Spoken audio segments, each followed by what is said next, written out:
So hello everyone, this is Varsha and welcome back to Mastermind. तो जैसे कि तुमने इस वीडियो के टाइटल में देखा, इस वीडियो में हम फिजिक्स में कैसे अच्छा मार्क्स स्कोर करना है इन योर सेमेस्टर 2 उसको लेकर डिटेल में डिस्कस करेंगे। तुम्हारा कल मंडे यानी कि कल 9th ऑफ मे है, तो कल तुम्हारा एग्जामिनेशंस है सेमेस्टर 2 का फॉर योर फिजिक्स। अब ये साइंस में तुम्हारा बायो और केमिस्ट्री बाकी है, फिजिक्स तुम्हारा पहला साइंस का पेपर है, राइट। तुम्हारा फिजिक्स का सबसे पहला एग्जाम है, राइट। अब देखो फिजिक्स में तुम्हें कैसे, तुम्हारा क्या स्ट्रैटेजी रहेगा ताकि तुम अच्छा मार्क्स स्कोर कर सको। सबसे पहला इंपॉर्टेंट पॉइंट है कि ये मैंने स्पेसिमेन पेपर यहाँ पर खोल रखा है, तुम्हें स्पेसिमेन पेपर सॉल्व करना है। फिजिक्स का जो कि स्पेसिमेन पेपर है, सारा क्वेश्चन एक बार देखो किस टाइप का क्वेश्चंस आया है, कैसे सॉल्व करना है, सॉल्यूशंस भी देखो।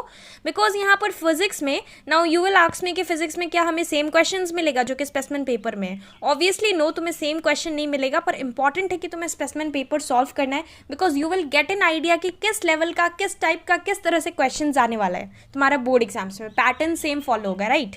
उसके बाद यहाँ पर जो नेक्स्ट इंपॉर्टेंट चीज़ है, अब देखो फिजिक्स में अगर तुम्हें अच्छा मार्क्स स्कोर करना है तो तुम्हारा सबसे पहला चीज़ जो कि तुम्हें फॉलो करना है वो तुम्हारा रहेगा वेटेज। तुम्हारा टोटल 6 चैप्टर्स आ रहा है, राइट। कैलोरीमेट्री आ रहा है, radio activity, sound, electromagnetism, house hold circuit, ये सारा चैप्टर्स आ रहा है तुम्हारा।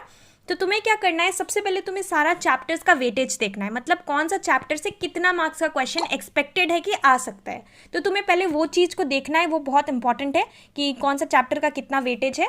और वेटेज के साथ साथ ये भी देखना है कि अगर सपोज कोई चैप्टर है जिसका कि ज़्यादा वेटेज है, पर उस चैप्टर से खाली न्यूमेरिकल्स पार्ट आ रहा है, तो तुम्हें न्यूमेरिकल्स अगर तुम्हें बिल्कुल भी पसंद नहीं है या फिर तुम्हें न्यूमेरिकल्स टफ लग रहा है उस चैप्टर से, तो तुम्हें यहाँ पर क्या करना है, तुम्हें अगर अच्छा मार्क्स स्कोर करना है, ओवरऑल फिजिक्स का पेपर में अच्छा करना है, तो तुम्हें दिमाग लगाना पड़ेगा कि अगर तुम सॉल्व नहीं कर पा रहे हो न्यूमेरिकल, सपोज कोई चैप्टर है जिससे कि खाली न्यूमेरिकल्स ही ज़्यादा आएगा, तो तुम वहाँ से सब्जेक्टिव पढ़ लो, यानी कि जितना भी बाकी सारा चीज़ है, तो वहाँ पर तुम्हें बाकी सारा चीज़ है, न्यूमेरिकल्स को छोड़कर जो जो चीज़ है वो सारा चीज़ पढ़ लेना है। उसके बाद तुम्हें बाकी सारा चैप्टर्स में जिसका कि कम वेटेज हो पर वहाँ पे न्यूमेरिकल्स कम हो, तो तुम्हें वो चैप्टर्स पे थोड़ा ज़्यादा फोकस करना है और इस तरह से पूरा मैनेज करना है ताकि तुम्हारा ओवरऑल पेपर जो है फिजिक्स का उसमें अच्छा मार्क्स स्कोर कर सको तुम।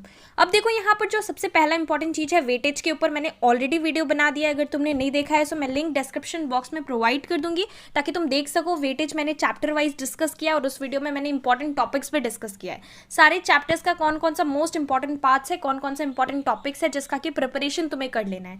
If you have not watch that video तो मैं लिंक डिस्क्रिप्शन में प्रोवाइड कर दूंगी ताकि तुम देख सको, बहुत हेल्प करेगा तुम्हें। क्योंकि अगर तुम्हें वेटेज पता लग जा रहा है कि कौन सा चैप्टर से कितना मार्क्स का मतलब क्वेश्चन आ सकता है, तो उसके हिसाब से तुम खुद को प्रिपेयर कर सकते हो। अब टाइम भी बिल्कुल भी नहीं है, तो अभी सिर्फ इंपॉर्टेंट टॉपिक्स, इंपॉर्टेंट चीज पे ही फोकस करना, पूरा बुक करने का टाइम नहीं है तुम्हारे पास। अब यहाँ पर जो नेक्स्ट तुम्हारा स्ट्रैटेजी रहेगा न्यूमेरिकल्स को लेकर, नंबर 2, ऑलरेडी मैंने तुम्हें बता दिया कि न्यूमेरिकल्स जो है, सारा न्यूमेरिकल्स तुम्हें छोड़ना नहीं है। बिकॉज यहाँ पर कुछ न्यूमेरिकल्स ईजी भी होता है, डायरेक्ट फॉर्मूला लगाकर आंसर आ जाएगा। और यहाँ पर अगर तुम्हारा फाइनल आंसर न्यूमेरिकल का करेक्ट नहीं भी होता है तब भी देख लो, यहाँ पर एक इंपॉर्टेंट चीज है, सपोज कोई भी क्वेश्चन है, कोई भी क्वेश्चन हो सकता है, अगर तुम्हें कोई भी क्वेश्चन मिले उसका न्यूमेरिकल्स में तुम्हें अगर फॉर्मूला पता है, तो इसलिए अगर तुम न्यूमेरिकल्स को प्रैक्टिस करोगे, अच्छे से तुम्हारा नहीं भी हो पाएगा फिर भी तुम कुछ कुछ एग्जांपल्स देखोगे, PYQs देखोगे, या फिर तुम ई बुक जो कि मैंने पब्लिश किया था, ई बुक से अगर तुम प्रिपेयर कर रहे हो तो वहाँ पर भी मैंने कुछ न्यूमेरिकल्स, मतलब इंपॉर्टेंट न्यूमेरिकल्स प्रोवाइड किया है। ऑब्वियसली सेम क्वेश्चंस न्यूमेरिकल से तुम एक्सपेक्ट नहीं कर सकते, लेकिन तुम्हारा प्रैक्टिस हो जाएगा।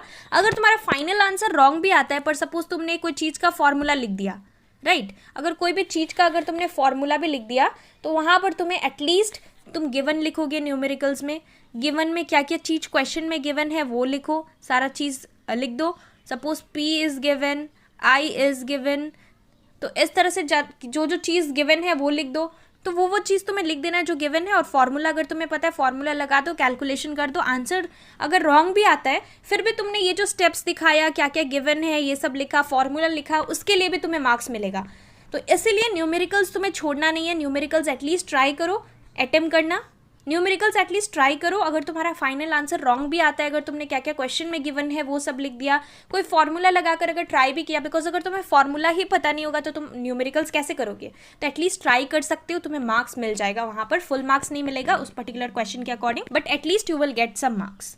नेक्स्ट यहाँ पर इंपॉर्टेंट चीज़ है कि तुम्हें कोई भी क्वेश्चन छोड़ना नहीं है, चाहे वो न्यूमेरिकल्स हो, चाहे तुम्हारा सब्जेक्टिव क्वेश्चन हो, या फिर MCQs हो। एटलीस्ट MCQs तो तुम नहीं छोड़ोगे, कुछ ना कुछ तो तुम जरूर चूज कर लोगे, कोई भी ऑप्शन अगर तुम्हें करेक्ट नहीं पता, गेस कर पर यहाँ पर जो सब्जेक्टिव क्वेश्चन है वो भी तुम्हें छोड़ना नहीं है। बहुत इंपॉर्टेंट है कि एटलीस्ट समथिंग रिलेटेड अगर तुम्हें पता है तो तुम लिख सकते हो, या फिर कुछ लिखो पर छोड़ो मत। बहुत इंपॉर्टेंट है कि तुम्हें सब कुछ लिखना है। अगर तुम्हें नहीं भी आता है फिर भी ट्राई करो, कुछ रिलेटेड लिखो। अगर एकदम से कोई आइडिया नहीं है फिर भी कुछ लिखना है, ऐसा नहीं है कि तुम छोड़ दोगे। क्योंकि फिजिक्स में देखो सेमेस्टर 1 का पेपर डिफ़िकल्ट आया था। सेमेस्टर 1 का अगर तुम ओवरऑल कंपैरिजन करोगे सारा सब्जेक्ट्स का, तो फिजिक्स का थोड़ा डिफ़िकल्ट आया था।